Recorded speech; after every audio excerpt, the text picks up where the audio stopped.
Yes, you may start. Yeah, can I start? Yes. Okay, hi, welcome everybody.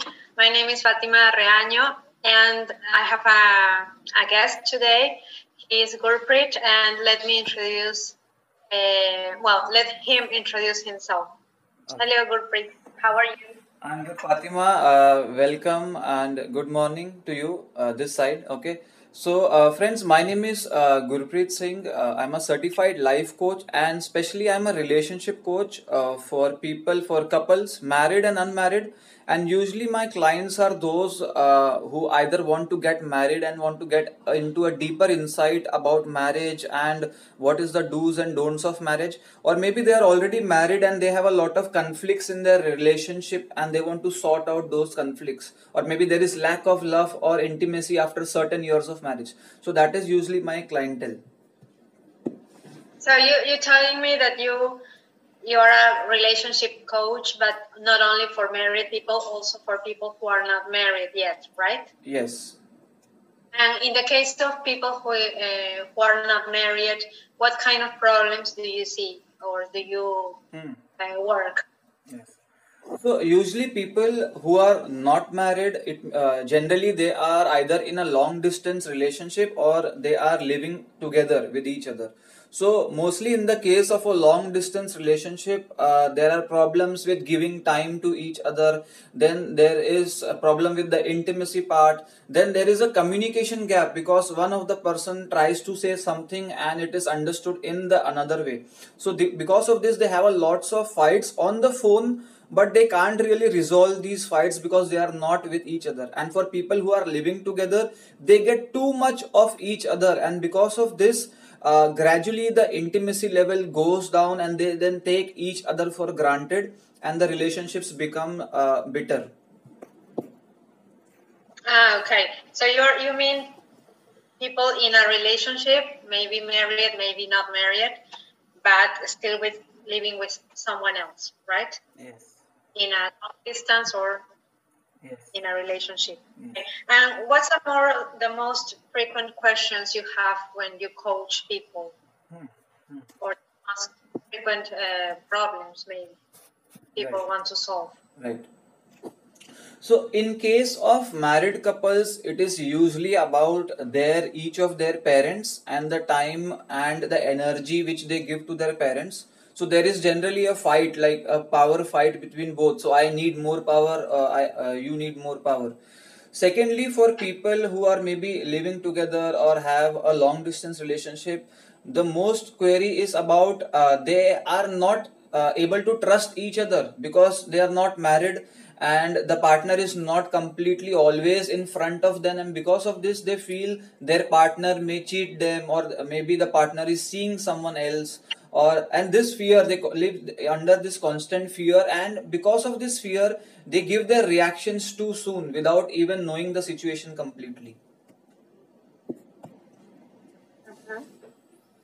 So they don't trust each other.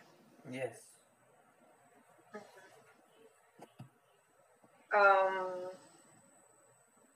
Okay. And how can you help people with this kind of problems? What, I don't know, maybe some techniques you use, but your expertise. I cannot hear you. Yeah, I was asking you first to speak slower. And then I was asking you about the kind of problems, or the kind of, not problem, but the solutions you give to this kind of people asking this kind of questions. Right.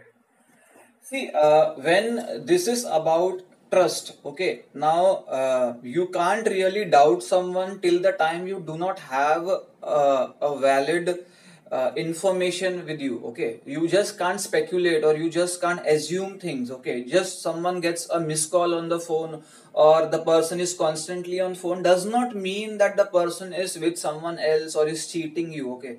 So there has to be a certain level of logical reasoning, rationality when you are in a relationship, and there has also to be given a certain amount of benefit of doubt.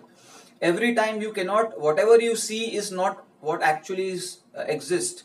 So we usually sit with the client and the couple together to sort out small issues. Wherever there is lack of trust, we get into the depth of the issue and find out, was it really an extramarital affair, or it's only in the brain. Okay, now with respect to the power struggle, okay, usually everyone requires time. Okay, everyone has their emotional needs. Everyone needs someone to communicate. Everyone wants someone who can hear them. Everyone wants to express themselves. Now we cannot say that your parents don't require you now since you are married. Okay, everyone needs their time. You just need to know how to balance that time, how to set priorities, how to say no when required. That is where assertiveness training comes into picture. So there are a lot of things. There is communication. There are different types of communication, different types of statements to use when you are communicating with different set of people. So we educate them that what kind of communication should you learn, and how can you deal with different people so that you do not make one person unhappy and the other person happy. Everyone can be happy at a certain level in a relationship. Okay, but I don't know. Maybe not in my society, but in your society happens that couples live with parents, right? With someone's parents, and how can here probably happens something similar. It's not my case, but sometimes it happens in some places. How can couples manage the idea of living with someone else's parents? Okay. See, even in the Indian society, the couple does live with parents, either of their parents. The thing is that it's nothing wrong to live with parents. Okay, so you have been raised by your parents, you are living with your parents all your life. In your struggles, your parents were with you. Okay, so there is no chance of just abandoning your parents when you got married or you got a life partner. Now the thing is that how do you manage or balance out this availability of time? There is just 24 hours during the day, and now the parents also, it's like a different change for them. Immediately their son or the daughter is married to someone, and now the priorities change because they also have that connection with their children.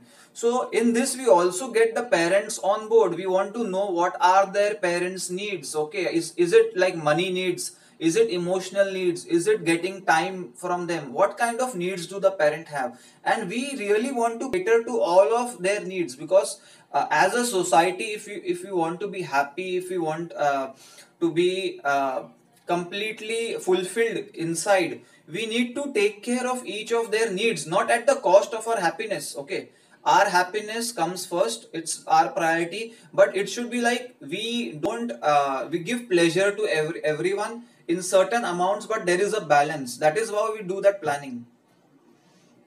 Okay, so keeping balance is like the secret to keep things well, right? Yes. Okay, I want to add one more thing. I wanted to add one more thing. Usually, sometimes there are issues either with parents or with children. Why? Because we do not know what was the childhood of the person. Okay, was it like a single child? Okay, and parents? Was it like siblings?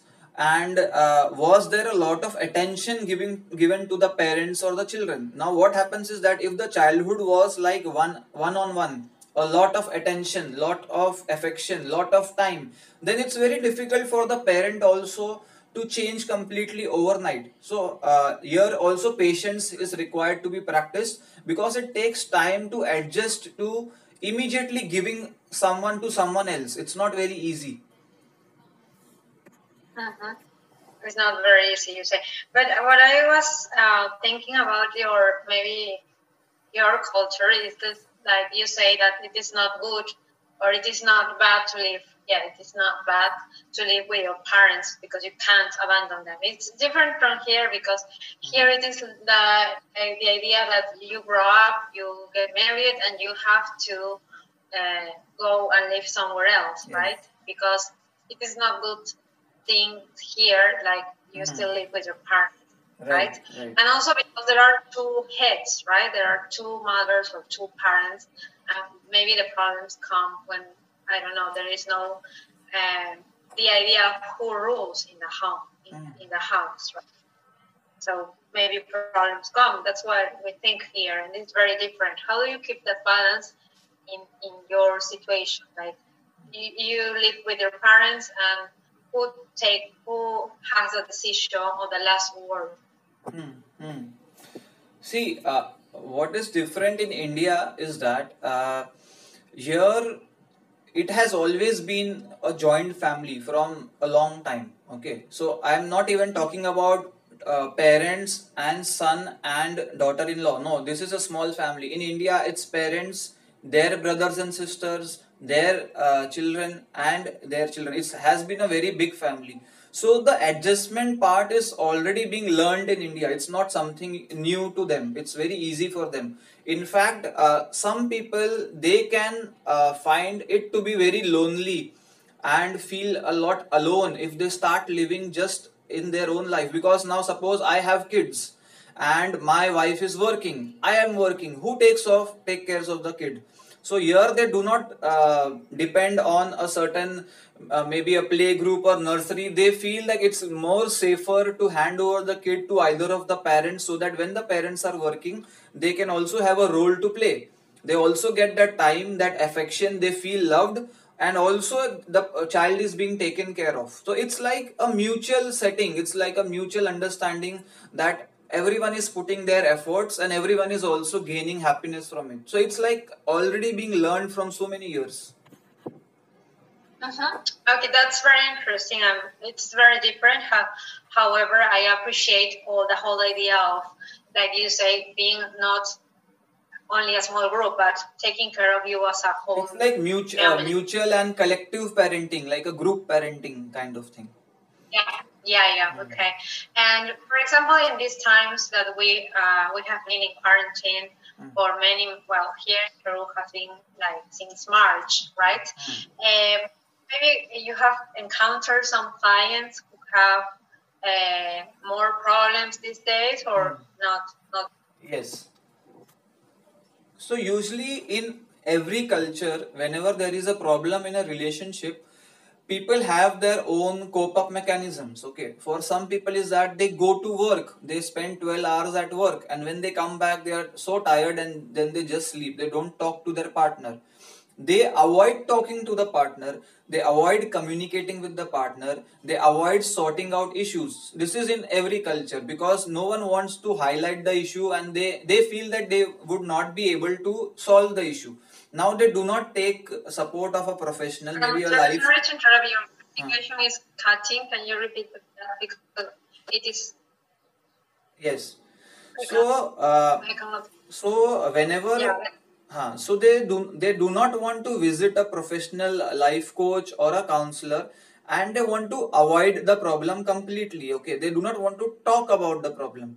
So what happens is that during quarantine, everyone is at home and you cannot avoid facing anyone. You need water, okay, you need someone. You want food to be cooked, okay, you need your wife. Maybe you want something in your house, you are not being able to find, you need someone to contact. Okay, now there has been two sides of the story. Some people, because of quarantine, they started their communication. That is because there was nothing to do at all.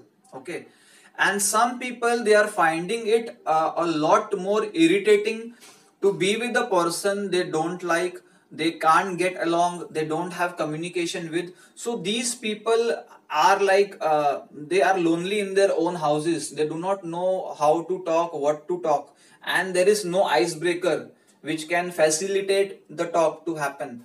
So most of the clients I had is that some people benefited from quarantine, because then they knew what is it to have a partner. Okay, what is the need of the partner, okay, what is the role of the partner, and how important or priority the partner can be. They came to know the hard way. Okay, so some people have benefit from quarantine, but some people they started maybe drinking in their own house, in being able to cope up from all these things, or they maybe started watching excess of pornography or other content. Some people started online dating apps and relationships because they did not want their partner to be contacted, so they found out someone else. So this is not the way to actually live your life. Okay, first of all, clear in your head, do you really want your partner? Do you want to stay with your partner? If it's yes, then repair the relationship with the help of a professional. If you make your mind that no, this is not the partner for me, you can go the route, the legal route, you can seek separation, you can do whatever is possible, but it's not good to live in a house with no communication, no intimacy, and no connection with each other. It's like living unhappy lives. Both are living an unhappy life. Yeah, yeah, and when I was listening to you, it reminds me of my last video because I was talking about changes, right? When you are not happy about something in your life, you have to start doing something you, not expecting that the other person does something to change the situation. If you're not happy, you don't feel comfortable. So you just have to make a move, right? Like you say, clear your mind, right? Clear your mind and decide what's the best situation for you, right? Great. Yeah, so we have two kinds of people there. And maybe for a person who feels alone, yes, in his or her house, what are some of the ideas you can share with this kind of person? Right. See, first of all, human beings should actually learn to live alone. Okay, this is the first thing I would suggest. Okay, now by alone, I don't mean that go on an island where no one is there and start living alone. Okay, being alone means inside you, you make yourself your best friend or your companion. This is being alone. Okay, it's not alone with no one, it's alone with yourself. It's me time, how I spend my time with myself. Okay, what can I do with myself? Okay, what can I talk with myself? Okay, what communication can I have with myself? This is living alone. Okay, why is it important? Okay, I can be sure of how I react to myself. Okay, one second. Okay, sorry, there was a call.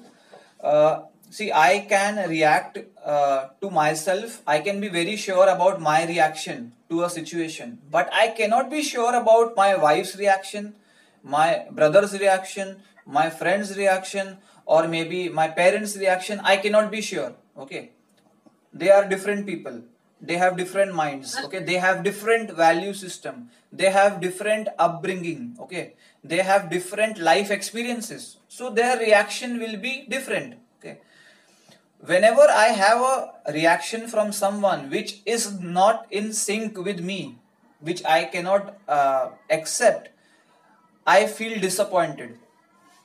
I feel disappointed. Okay, we say expectation leads to disappointment. Okay, it's not that I cannot expect, okay, but I cannot place my happiness on that expectation that I will be happy if my wife says I love you to me. I will be happy if I earn so much of salary. I will be happy if I have this house or this car. I will be happy if my parents behave in a certain way. I will be happy if my child goes my way or follows me. Okay, this is placing your happiness on a very loose stone, like gravel. Okay, it will collapse anytime because it's not in your hand. Okay, what is in your hand is that what you can do for yourself, what you can create for yourself, and what you can explore on your own. So I would say, uh, being alone, it's not like just pushing people away from you. Being alone is not like this. Okay, that you say your parents that get lost, you say your wife get lost, you say your kids get lost. This is not learning to stay alone. It's like you stay with them, but you are unaffected by what they do, what they say, what they don't do. That is being staying alone in a successful way, not being affected by what they are doing or what they are not doing. So this is actually a difficult question, that what advice. Okay, so advice will be depending on the person's life story, what has been his or her experiences. So it will be a person specific advice. Whatever is the life story of the person, the advice or the coaching will be dependent on that. But I would suggest is first learn to appreciate yourself, learn to love yourself, learn to accept yourself, your good, your bad, your mistakes, everything.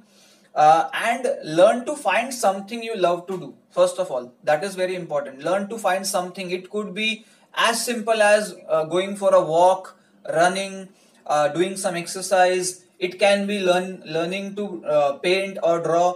It can be dancing, music, any one thing which you can, it's very close to your heart. Find that thing and start doing that in your life, and start taking happiness and joy from that first. So you have your inner quota of happiness already. Inner quota of happiness is very important. Before you get it from outside, inside there should be a fountain inside you which is generating happiness constantly.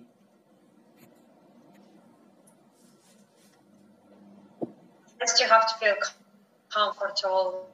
Your voice is slow. Can you be loud? With yourself, right? And maybe my voice is low. Yeah. Okay, yes, I was telling you that first you have to be comfortable with yourself, right? And I don't know, I have heard many comments about I am tired of being with myself, so cannot hear you. Network problem. I think network problem. No? Can you hear me now? Yes. Now? Yes. Yes, can you hear me? Yes, I can hear you now. Yeah, I was telling you that I have heard some people saying that they cannot tolerate themselves, right? That they don't like being themselves. So it is like, I was thinking like those are very hard phrases to tell yourself, right? So you are not, if you say that or you think so, you are not going to find anybody who wants to be with you or who wants to fulfill what you expect. Okay, it's like first start with your self-companion, right? And then talk about other people. And I was also thinking about the difference between wellness and happiness, yeah, because wellness is more connected to maybe something material, to being in the place you like, but happiness is something you don't need money. Yes, you don't need to have money or to complete something in order to be happy, right? There are many things you can do in order to feel happy. That's different from wellness. Yes, wellness is having a lovely car or maybe a nice home. Yes, those ideas are different. Yes, yeah? It's like I want to add something. So it's like more of the difference between we could say pleasure and joy. Okay, so pleasure is like experiencing things for a very short time, and then you feel that high. Okay, I felt good. Okay, it's like feel good. Everyone in this world is chasing the feel good factor. Feel good. But you cannot feel good all the time. Okay, you cannot feel good all the time. Feel good is related to your senses, 5 senses. You feel good when you see something good. You feel good when you hear something which you really wanted to hear. You feel good when you speak your mind. You feel good when you smell something. You feel good when you touch something. Okay, everything is sensory pleasure. Okay, when you run behind sensory pleasure, it's going to last for a minute, 5 minutes, 10 minutes. What happens is that you again are empty again. You are hungry, you eat pizza, you eat fast food, you are hungry again after some time. Okay, but you are hungry, you eat a full meal, which is a balanced meal of every nutrition. You feel accomplished for a longer time. So so when you chase pleasure, okay, it can be pleasure in the form of cars, big house, even physical intimacy. If I were to add in pleasure, okay, If you were to chase all these things, it will last for some few moments and then you will be empty. A lot of people have the relationship based on just physical or sexual intimacy, nothing else. Their relationship started with physical intimacy and their relationship is dictated by physical intimacy. There is no love at all. And when one of the person does not get physical intimacy, there are fights. They will fight like cats and dogs because there is no love. Okay, so if you base your happiness on short term pleasures, you will always be high and dry. No one will be able to satisfy you, never ever in life. So the idea, as you're telling us, is to think about long-term joy, not pleasure. Yes, right? yes. Okay.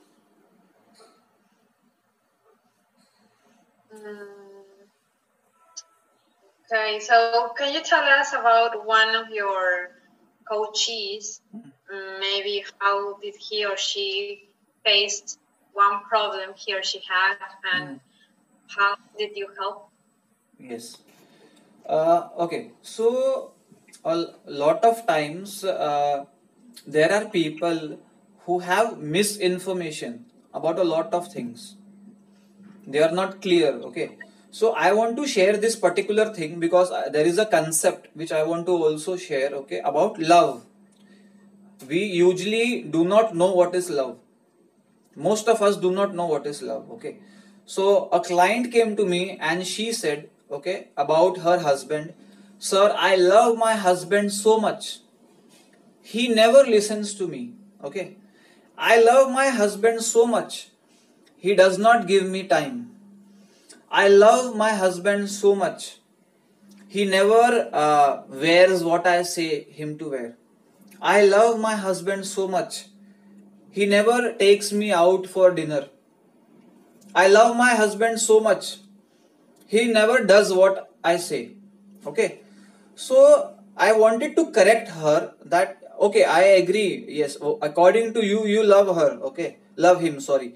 So what people see, I would again add an example. Many people who are pursuing a girl or a boy for love or for marriage, they run behind them, give them gifts, they try to please them, they try to make them happy and make them attracted to them, and then they get married. Okay, and after marriage, usually all of this changes. The wife complains, the husband has changed. The husband complains, the wife has changed completely.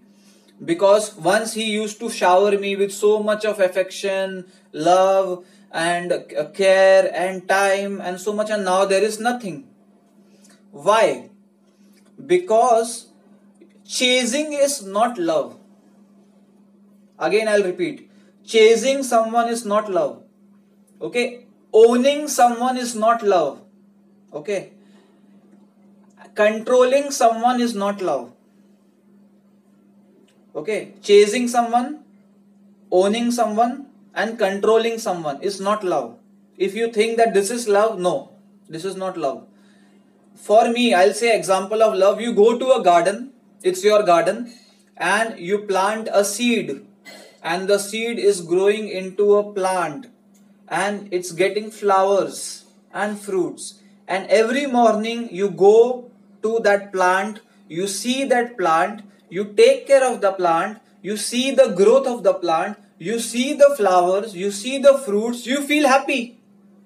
You feel very happy. Wow, it's like growing. It's growing so nicely. And if there are some problems, you will adjust the amount of water, sunlight, something, and you will help it grow. You will act as a catalyst for it to grow. This is love.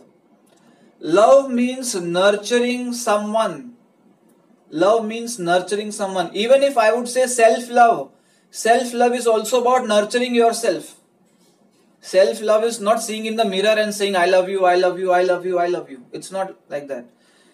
Loving yourself is nurturing yourself, nurturing your mind, nurturing your body, nurturing your feelings, nurturing your thoughts, nurturing your actions to be. This is love, self-love. Loving other person is nurturing the person, let the person grow, let the person we can say acknowledge himself or herself, let the person experience life, let the person appreciate life, let the person reach his or her goals. It's not controlling where you stop the person for being himself or herself. Yeah, I was thinking when you were telling me the examples about what is not love, and I was also thinking about we are different people, right? And we think differently, right? For example, grandmas show their love. I don't know. It happens here, right, in Peru, in my country. It happens that how grandmas express their love by cooking. Okay, they express their love every time you go and visit them. They cook for you. They prepare a delicious meal because that's the way they express love. And also, we as people, we have different ways to express. Not chasing me, I know, no, just nurturing, like you said. But maybe some people, I don't know, maybe I like sharing what you like doing, or I worry about how you are successful with your job, or maybe I worry about you going home and I don't know, everything is clean. So we have different ways to show affect, okay? And I think that what is important is that you tell your partner how do you think was the idea of love, or what do you think, right? Because he or she, they are not to guess, right? And yeah, I was considering. And talking about the plant, yes, the plant needs water, but if you add a lot of water, you can kill the plant. So you are not nurturing, you are like killing the plant. Give a lot of light and a lot of water, it happens the opposite, right? Yes. So I wanted to add something, okay? When you said nurturing the other person, cooking for that person, cleaning for that person, okay? Now the intention really matters. Intention, okay? Your intention of cooking for someone is, okay, I will give good food to that person for good health, for good taste, okay, because I know he or she likes a certain thing. I will give him a clean room because he will be more healthy and happy and will enjoy the environment, okay. What is the intention here? Intention is to nurture the person. But if you think that giving love, expressing love is an investment, then it's wrong. If you think that it's an investment, I am investing in the person and I will get it back, this is where the problem comes. Okay, I cook for my husband or my wife cook for me, or he will also cook for me someday. I clean the room today, he will also clean it someday. Okay, I told him I love you today, I appreciated him today, I gave him compliments today, he will also give me someday. So what happens is that when you give, you are already anticipating about returning back. Already in your mind the anticipation starts. Okay, when will it come back, when will it come back, and you start waiting. Because of this waiting, when it is not accomplished, when you don't get what you expect, then either you start hating your partner, either you feel the partner is not valuing you, either you feel that he or she does not love you. Don't do it to seek validation. Very small thing. Don't do anything to seek validation. That I can validate myself, my love, or my existence. That I want to feel loved. That is why I am giving love. No, it's not like that. It's not a barter system. It's not a business. It's not like you are in a shop. You give something, you will get it back. So this is the problem. Showing love, expressing love is not a problem, but most of the people do it to get it back. Yeah. Okay. That makes sense. Yeah, that makes sense to me.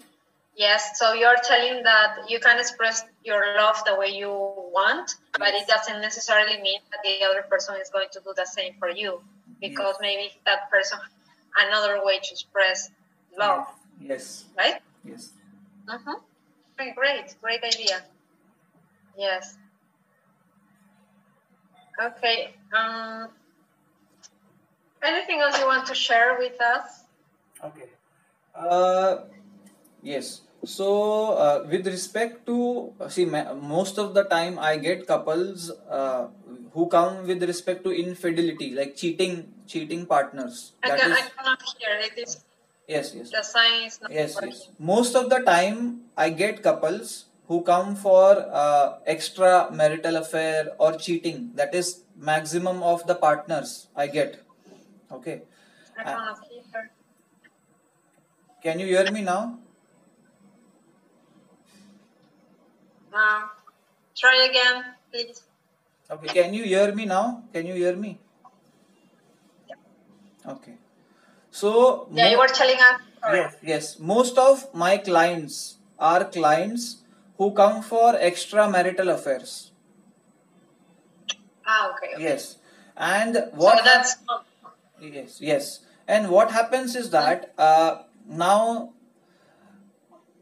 both of the partners they stay together, and one of the partner maybe is not available for the other partner. Okay, this is what reason they give, that emotionally unavailable. Okay, or maybe after having a baby or after pregnancy their partner is not looking the same, is not as beautiful as they were before. Maybe they have gained weight. Okay, so some people, husband and wife both, they get start feeling unattractive. They just miss out that you could say attraction with within their relationship. And because of this, okay, now this is the problem. Okay, there is lack of intimacy, there is lack of attraction. That is okay, that is a phase.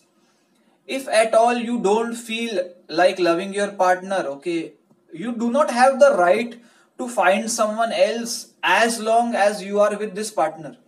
Okay, I would say the partner has every right to know your intentions. If you feel she is not good enough, or he is not good enough, or maybe your husband did not earn a lot of money after marriage and you feel no, this is not the right person, you have every right to change the partner. But again, you cannot be like in a parallel relationship, here also, two people at a time. So that is the main problem.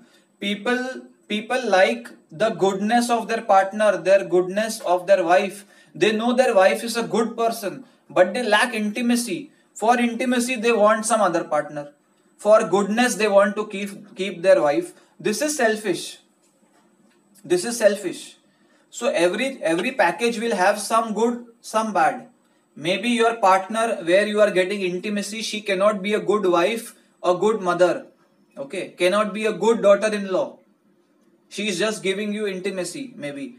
But I feel the advice I want to give to people who think they want to do an extra marital affair, okay, if they want to do an extramarital affair, you cannot keep it secret with your partner. That is not done. Because it is like spoiling your own value system, degrading your own value system, breaking your own ethics, morals, values, and ultimately you are not going to get anything out of it, because it's almost chasing pleasure. As we spoke about chasing pleasure, you cannot really get enough of pleasure. Today you get pleasure, you want it after an hour, you want it tomorrow. So you cannot really find happiness by chasing pleasure.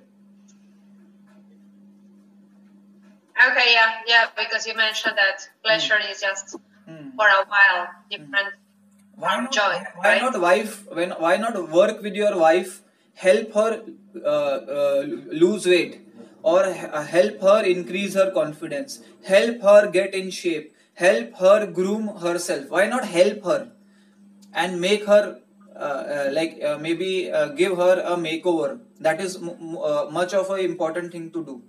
But completely change person again, it's not going to work. How many times will you change a person? How many times? Sorry, I couldn't I said, how many times can we change people in our life just to feel that goodness? How many times? It's not possible virtually to change again and again. In your culture is not allowed divorced, or yes? See, yes, divorce is allowed, okay, and mostly reasons for divorce in India are maybe domestic abuse, sexual abuse, or maybe dowry, asking for money, financial abuse, and cheating is also one reason. Cheating in a relationship is also one reason for divorce in India. So it is allowed to. Yes, it is allowed to get separated for sure. Okay. And what happens after I don't know, we are talking about married couple, but what happens when, I don't know, maybe children grew up and the couple's having more than 20 years together, yes, and they don't see each other. They are grown up, of course, but they don't see each other anymore like a couple. So maybe they see each other like friends. It happened, right? Yes, it happens, and but the we could say the execution is not very correct. Execution. See why? Because in India there is very less awareness about getting professional help. So it's growing day by day, but the awareness is less. No, everyone does not feel that I should visit a coach or a counselor or maybe psychologist or psychiatrist for my issues. No. So suppose they are fighting in front of their children. Their children are affected by their fights, their conflicts. It is affecting them mentally also. So the divorce becomes very bitter. It's not a very smooth divorce. It's like a bitter fight. Too much of fighting, too much of arguments. Everyone knows, the society knows, the neighbors know, and then when they are not able to stay together, they will separate. But if they take counseling or coaching on time, whenever the issue is very small, it can help them or their children cope up with this change, because children get affected very soon. So it's better to give them a safe area. Put the children in the safe zone, then do whatever you want to do. So their safety is first. Their mental safety is first. So that they do not take that weightage on their mind and then they grow up. Because then it will lead to certain psychological disorders in children also. Separating parents can lead to a lot of psychological problems in children when they grow up. Okay, so it happens, but I was more talking about maybe parents who already are like in their 60s, maybe. Yes. And children grew up, and is it maybe a good idea to? It's not clear, like a network problem, I think so. Sure, maybe problems in the connection today. Yeah, okay, so maybe the last question I have for you is, how does coaching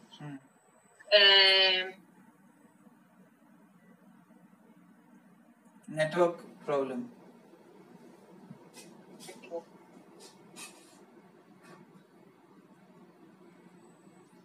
Can you hear? It's not clear. Can you hear me now? Yeah, I can hear you now. But your video, I cannot see. I was asking you, how does coaching, I had one. My video? It's like paused. It's okay if I can hear your question, is fine. Yeah, I was asking you, one more question I had for you. How does coaching help for this kind of problems, like for married or unmarried? How does coaching interact or help people? So, see, first of all, coaching session can help first get educated. That is the most important thing. Okay, get educated about the differences. Okay, we know there are differences, there will be differences. Even when I and you are talking, there will be so many differences. You are in a different country, I am here. Your upbringing is different, mine is different, your culture is different, mine is different. What is right for me can be wrong for you, and vice versa. When two people they get married or want to get married, they are complete different people. Even two people who are same brothers, same sisters, from the same family, they are also different. They are from the same mother, yet they are different. Okay. So you have to first understand, get educated that differences will be there, and you should know why the differences are there. What is the upbringing of the person? What is the parenting of the person? What was the growing of the person? Was there any emotional issues during the childhood? There are so many things which come into picture. Then what is the value system of the person? What are the ethics and morals of the person? What are the definitions of the person with respect to love, with respect to money, with respect to communication? Okay, what is the cope-up mechanisms of the person? So get educated about yourself first, about the other person, so that you don't find that your partner is an alien or your partner thinks that you are an alien. No, it's completely normal to have differences. That is why we are human beings. Okay, our fingerprints do not match with any other person, even our siblings. It is so different. So first get educated about the differences. Second is learn how to overcome the differences. Now overcoming the differences can be in synchronization with a lot of things. It can be by learning the right way of communication, by learning the right cope-up mechanism, by using the right words, okay, by learning perfect conflict management, how to manage your conflicts. Next is how to have that self-care, how to have self-love, how to be mindful of your thoughts, your feelings, your actions. So mindfulness is also important, because as a person, if you are sorted, you will not create trouble for yourself, also for the other person. So every person must first sort himself or herself. Don't think the problem is coming from my husband, problem is coming from my wife, problem is coming from my kids. Problem could be coming from you, your perception of the situation, your reaction to the situation. Okay, so learning to know what is triggering your response to a situation, learning to know what feelings do you get, are they rational, are they irrational, do you need to change those feelings, and how to change those feelings. So I would suggest in every kind of coaching, even relationship coaching, okay, there will be some level of balance, adjustment needed, but nothing is possible without self work, without self evaluation, without self assessment, and without self growth. Self. If self is sorted, Yeah. then everything else is sorted. Yeah, and I will add also that we need to consider that, maybe you mentioned it when we started, that we have shadows and we have lights. Okay, we have both parts, as we are human beings, and we have doubts. Okay, we have maybe reactions that are not good, but it is okay to recognize them. Recognize first in order to change them step by step, right? Yes. But be nice also. Yes, yes. First, be nice to yourself. I think the nicest thing you can do is being nice to yourself. Yes. Okay, Gurpreet. Anything, or maybe you can invite people who is watching us to maybe schedule or contact you. You can just in space to talk about what you. Right. So, like as an audience on YouTube, when this video is going to be there, so I would just suggest people that stop suffering. You are not meant to suffer. You are not meant to live a bitter life alone or with your partner. You are not meant to struggle in life. It's not required. Don't make struggle a part of your life. Don't feel that struggle has become your partner. No, it's not like that. Once you decide that you want to grow in life, you want to break your barriers, you want to overcome your hurdles, you want to clear out your goals, you want to set a relationship which you can enjoy together with your partner, which you can cherish with your partner, which you are proud of, where you feel uplifted, where you feel loved by yourself and then by the partner, please take the help of a professional coach or a counselor, or if there are mental health issues, for sure a psychologist or a psychiatrist. But no need to suffer at all. Why should you suffer? Human beings were not born to suffer.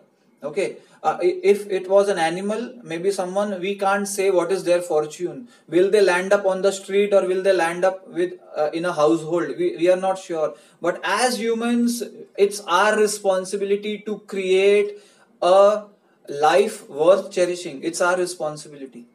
So I would just suggest be open to that change. Yeah, I agree with you totally, because I was thinking about that we are the writers of our own story, okay? Yes. And we are the ones who take the pencil maybe to start writing our story, and we decide how a day starts and how a day ends. Yes? Yes. Yeah, I think it was great. Thank you very much, Gurpreet, for sharing all your ideas, your experience with us. And I think that's all. Thank you so much, Fatima, and have a good day ahead. We'll meet again, sure.